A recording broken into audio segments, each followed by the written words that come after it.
El pronom del relatiu possessiu, o si voleu més en clau de llatí, en clau llatina, de genitiu, correspon en castellà al cuyo, en francès al don, o en anglès al whose.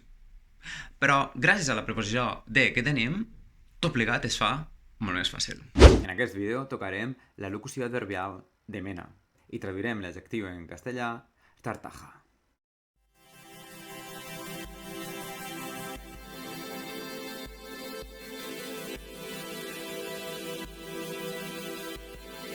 Bé, doncs treballarem així amb un exemple de pronom relatiu possessiu, anomenat també de genitiu, en termes llatins.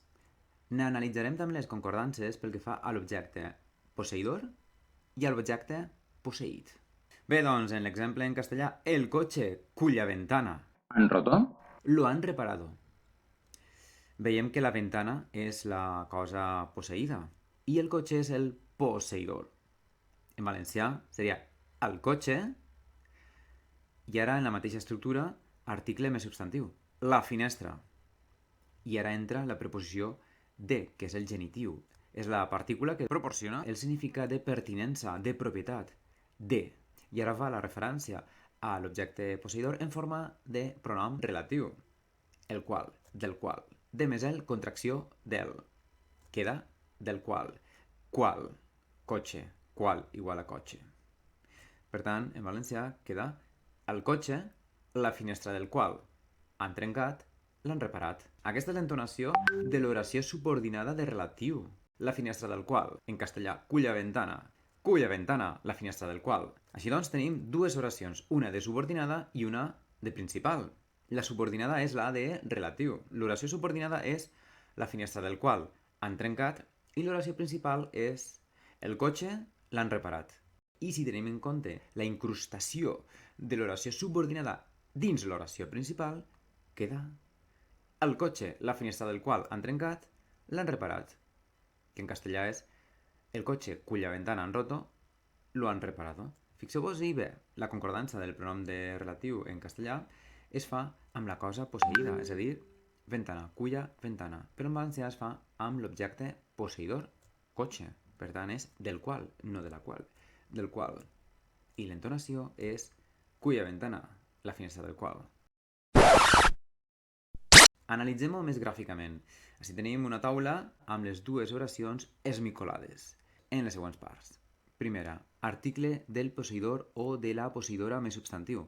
El, article, cotxe, substantiu. Segona, article determinat de l'objecte posseït, més substantiu. Article, la. Objecte, finestra. Tercera part, la preposició de, una mena de genitiu llatí, en comparació amb el genitiu saxó. Més l'article determinat del posseïdor en aquest cas, que és el cotxe. El. Per tant, de més el, del. Quart, tenim el relatiu variable en nombre, qual o quals. El cotxe és singular, per tant, qual i no quals.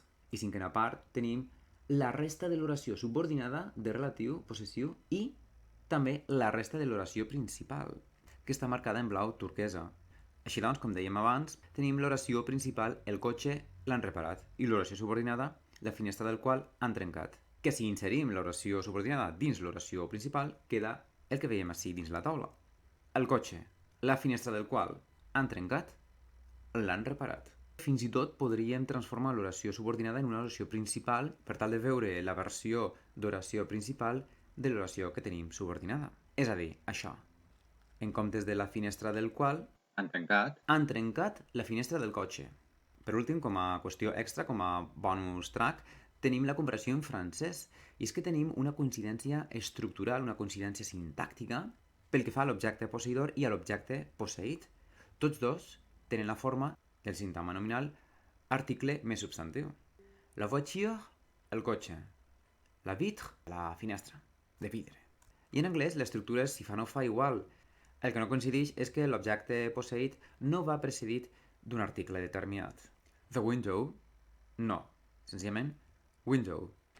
Quedant en francès, la voiture dont la vitre a été cassée a été réparée. I en anglès queda the car whose window has been broken has been repaired. Quan una persona amb bloqueig espasmòdic o senzillament nervioseta, de mena s'entrebanca quan parla, és una persona botillosa, és a dir, botillós, botillosa, tartaja en castellà.